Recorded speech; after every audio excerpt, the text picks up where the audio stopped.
Hello students, देखिए आपको prism के अपवर्तनांक का सूत्र बताया गया था, जिस पर आपने एक दो न्यूमेरिकल भी किए थे।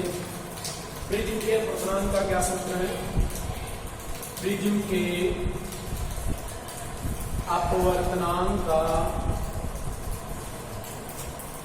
सूत्र ध्यान देंगे सभी लोग। n इक्वल टू ऊपर क्या आता है sine A plus delta M by 2 और नीचे आता है साइन ए बाई 2। ये किसी प्रिज्म के अपवर्तनांक का सूत्र है, जहां n है अपवर्तनांक,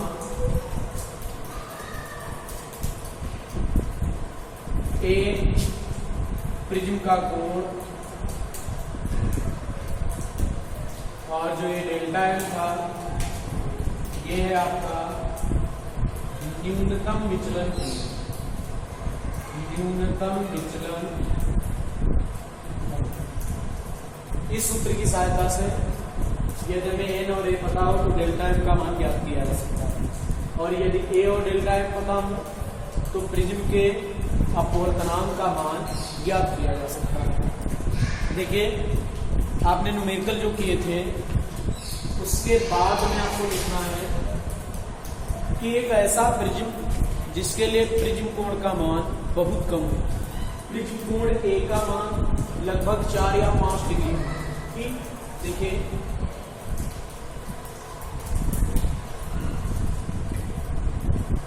तो उसको हम बोलते हैं पतला प्रिज्म। पतले प्रिज्म के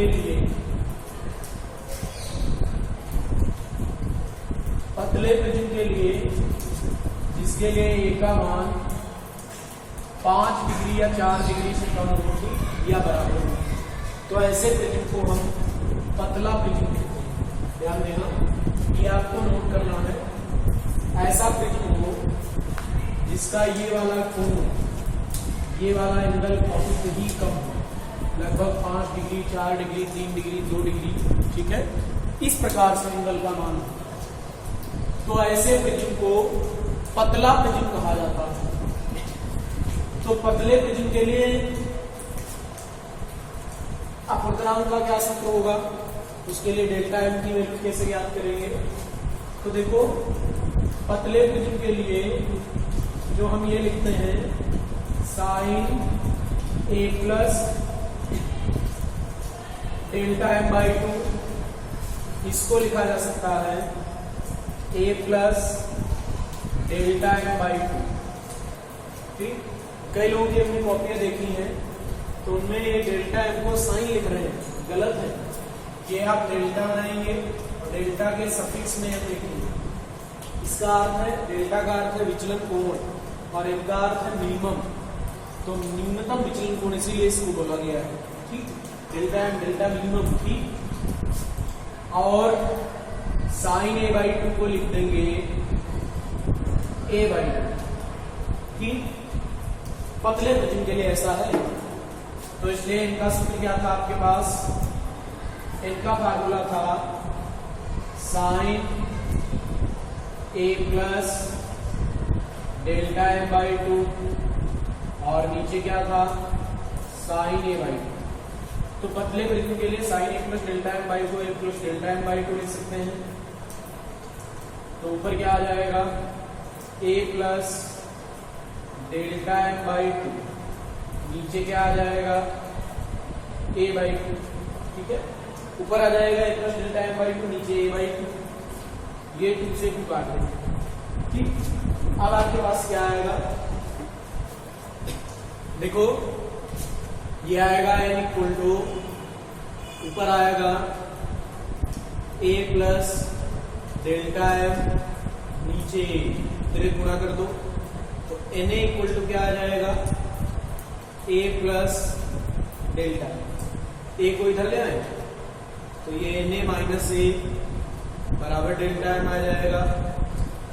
a कॉमन इससे हो जाएगा, जब यहां से a कॉमन लोगे तो बचेगा n-1 इंटू ए बराबर डेल्टा है।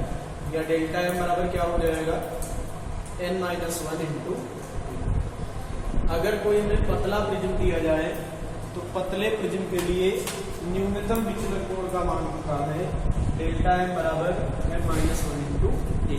ठीक, देखो इस पर भी आधारित न्यूमेरिकल हो सकते हैं। इस पर आधारित किस प्रकार से न्यूमेरिकल हो सकते हैं, आपको क्वेश्चन में बोल सकता है कि हमारे पास कोई पतला प्रिज्म है जिसका प्रिज्म कोण 4 डिग्री है। अब पतनांक उसका दिया है और आपसे पूछे कि न्यूनतम विचलन कोण का मान क्या होगा, ध्यान देना। देखिए क्वेश्चन है आपके पास कि एक पतले प्रिज्म का प्रिज्म कोण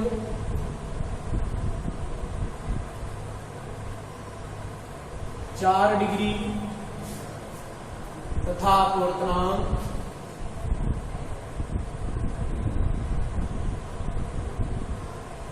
1.5 है। प्रिज्म के लिए न्यूनतम विचलन कोण ज्ञात करो। प्रिज्म के लिए न्यूनतम विचलन कोण ज्ञात करो। क्या करेंगे आप देखिए, सॉल्व करेंगे तो दिया गया है प्रिज्म कोण, मतलब ए का मान 4 डिग्री दिया है, प्रिज्म कोण ए से लिखते हैं। अपवर्तनांक एन से लिखते हैं जिसकी वैल्यू 1.53, ठीक है, इनकी वैल्यू 1.5 है और न्यूनतम विचलन कोण डेल्टा एम जो है निकालना है। तो पतले प्रिज्म के लिए आपने क्या सूत्र पढ़ा, पतले प्रिज्म के लिए, पतले प्रिज्म के लिए सूत्र है delta M equal to n-1 into A. Delta M equal to n-1 into A, n का मान 1.5 माइनस ए और ए का मान कितने डिग्री है 4 डिग्री। ये आएगा आपका 0.5 गुणे 4 डिग्री। ये पॉइंट आप हटा सकते हैं, नीचे टेप कर सकते हैं, आई से 2 बार और 2 से 2 बार, तो कितने डिग्री आ जाएगा 2 डिग्री। 4 डिग्री प्रिज्म कोण है और प्रिज्म का अपवर्तनांक 1.5 है, तो न्यूनतम विचलन कोण 2 डिग्री आपका निकलेगा। ठीक, तो ऐसा कोई भी न्यूमेरिकल हो हल कर सकते हैं। देखिए इसके बाद आपको नेक्स्ट टॉपिक है वर्ण विक्षेपण। नाम ही से ऐसा लग रहा है, वर्ण रंग, विक्षेपण का मतलब हो गया विभक्त करना, रंगों को विभक्त करना, वर्ण विक्षेपण है। देखिए वर्ण विक्षेपण किसे कहते हैं, वर्ण विक्षेपण। देखो जब हम प्रिज्म पर श्वेत प्रकाश डालते हैं तो प्रिज्म से जो निर्गत प्रकाश होता है, ठीक, उसमें वैसे तो असंख्य रंग प्राप्त होते हैं, लेकिन मुख्य रूप से हमें 7 रंग दिखाई देते हैं। ठीक, 7 रंग, वो कौन कौन से रंग हैं? तो हमने श्वेत प्रकाश डाला और प्रिज्म से निर्गत हुआ तो हमें 7 रंग मिल गए। मतलब श्वेत प्रकाश के ये अवयवी रंग है, घटक रंग है मुख्य रूप से, ठीक, और वो 7 रंगों में प्रकाश टूट गया। यही क्रिया वर्ण विक्षेपण है कि जब हम किसी प्रिज्म पर श्वेत प्रकाश डालेंगे, ये कोई हमें प्रिज्म दिया है और प्रिज्म पर हम श्वेत किरण आपतित करें, ठीक, श्वेत किरण,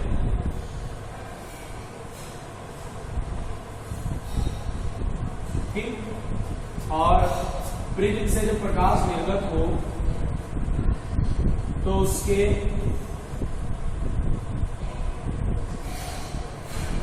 सात भाग होगा। देखो प्रिज्म से जब प्रकाश निर्गत होगा तो यहां पर हमें 7 भाग मिलेंगे।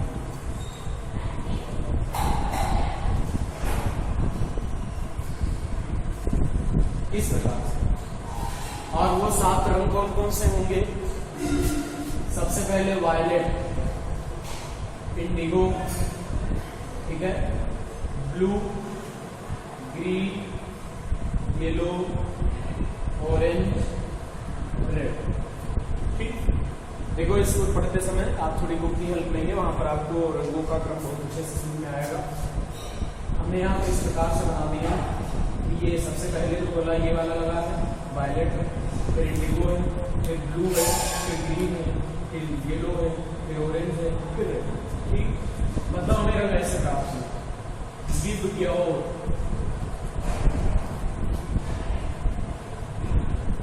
ठीक, वायलेट का मतलब बैंगनी, ये बैंगनी रंग। इंडिगो का मतलब जामुनी,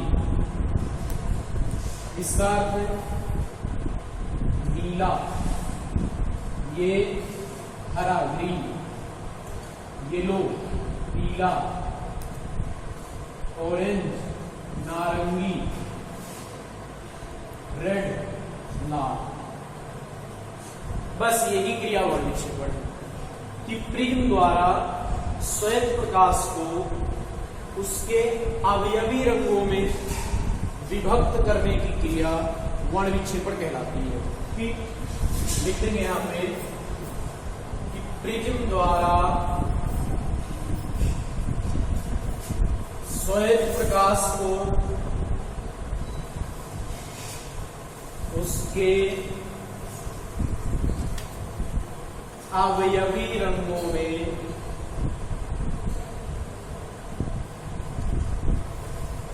विभक्त करने की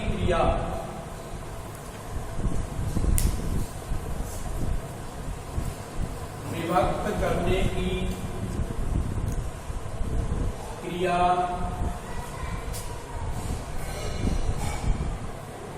वर्ण विक्षेपण कहलाती है। ठीक, प्रिज्म द्वारा श्वेत प्रकाश को उसके अवयवी रंगों में विभक्त करने की क्रिया वर्ण विक्षेपण कहलाती है। श्वेत प्रकाश के मुख्य अवयवी रंग है 7, वायलेट से लेकर रेड तक। देखो सबसे पहला रंग जो होता है इधर सबसे नीचे की ओर वायलेट होता है, सबसे ऊपर रेड होता है। इनके बीच में असंख्य रंग होते हैं, लेकिन हम किसी भी रंग का निश्चित रूप से नाम नहीं रख सकते हैं। और फिर भी जो हमें मुख्य रूप से रंग दिखाई देते हैं वो आपके 7 हैं, वायलेट से लेकर रेड तक। Violet, indigo, blue, green, yellow, orange और रेड। ठीक, 7 रंग होते हैं। देखो तो वर्ण विक्षेपण से जो ये रंगों का समूह प्राप्त होता है, इस प्रकार प्राप्त रंगों का समूह, मतलब प्रिज्म से प्राप्त रंगों का जो समूह है उसको हम वर्णक्रम, ठीक भाई, वर्णक्रम या स्पेक्ट्रम कहते हैं। रंगों का एक निश्चित क्रम है। ठीक, तो लिख देंगे यहां पे कि इस प्रकार प्राप्त रंगों के समूह को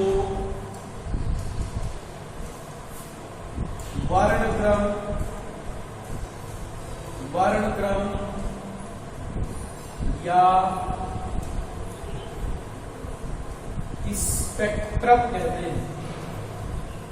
इस प्रकार जो रंगों का हमें समूह प्राप्त होता है इसे हम वर्णक्रम या स्पेक्ट्रम कहते हैं।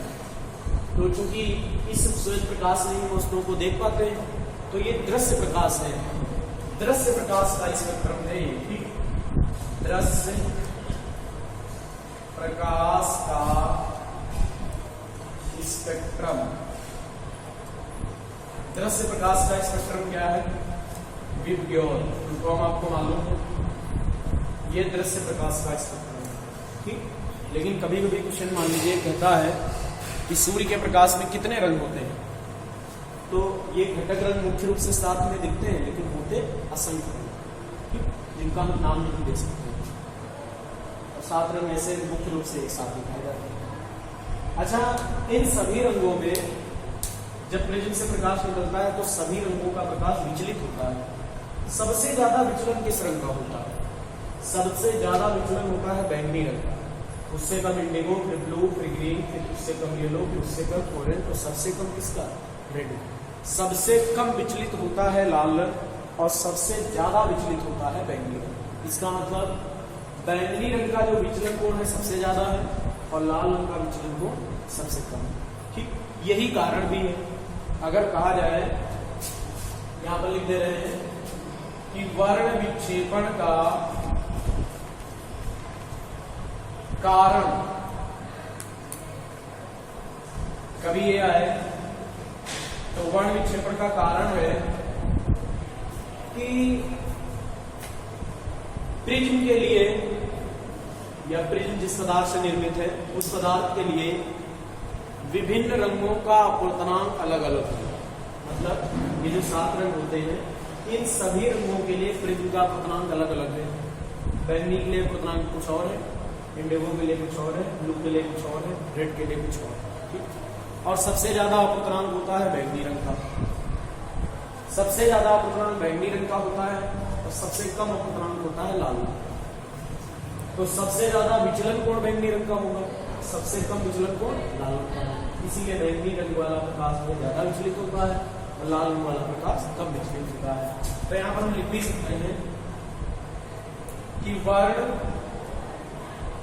विक्षेपण का कारण प्रिज्म का प्रकाश के विभिन्न रंगों के लिए, विभिन्न रंगों के लिए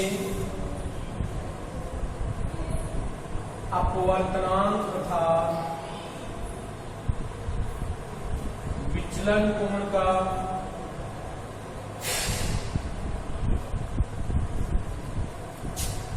भिन्न भिन्न होना है। ठीक है, अपवर्तनांक और विचलन कोण भिन्न भिन्न होने के कारण ही अलग अलग कोणों पर हमारे ये सभी रंग विचलित होते हैं। और हम जानते हैं कि कांच का यदि प्रिज्म है तो सबसे ज्यादा अपवर्तनांक बैंगनी रंग के लिए होता है। तो बैंगनी रंग का अपवर्तनांक NV, रिफ्रैक्टिव इंडेक्स, जो है बैंगनी रंग का है सबसे ज्यादा, उससे कम इंडिगो का, उससे कम ब्लू का, उससे कम ग्रीन का, उससे कम येलो का, उससे कम ऑरेंज का, सबसे कम रेड का। और हम जानते हैं कि हमारे पास सूत्र होता है विचलन कोण का n-1 × a। जिस रंग का अपवर्तनांक सबसे ज्यादा होगा उस रंग के लिए विचलन कोण सबसे ज्यादा होगा। और हमारे जो श्वेत प्रकाश में जो घटक रंग है उन रंगों में बैंगनी का अपवर्तनांक सबसे ज्यादा है और लाल का अपवर्तनांक सबसे कम है। तो बैंगनी का विचलन कोण भी सबसे ज्यादा होगा, डेल्टा बी सबसे ज्यादा, डेल्टा इससे कम, डेल्टा बी उससे कम, डेल्टा जी उससे कम, डेल्टा वाई उससे कम, डेल्टा ओ उससे कम, डेल्टा आर से कम। ठीक, तो विभिन्न रंगों का विचलन कोण भिन्न भिन्न होने के कारण सब रंग अलग अलग कोणों पर विचलित होते हैं। इसीलिए होता है प्रिज्म से श्वेत प्रकाश का वर्ण विक्षेपण, यही वर्ण विक्षेपण का कारण है। तो आपको जो है प्रिज्म के अपवर्तनांक का सूत्र, वर्ण विक्षेपण, वर्ण विक्षेपण का कारण, और ये भी फिगर बनाएंगे आप साथ में, इसको तैयार करना है। ठीक है, और देखिए जब आप तैयारी करते हैं तो थोड़ा कभी कभी पिछले लेसन भी दोहराया करो। पिछले लेसन की बढ़िया तैयारी होती रहेगी और साथ में ये पढ़ते रहेंगे तो सब तैयार होता रहेगा। ये तो पीछे वाला भूलते जाओगे और ये आपका ये वाला पढ़ते रहोगे, पीछे वाला भूलते जाओगे। ठीक, तो उसका भी रीजन बहुत जरूरी है।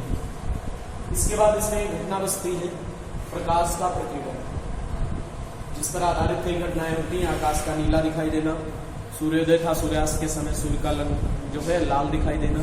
ठीक, ये सब नेक्स्ट वीडियो में आपको बताया जाएगा। All the best.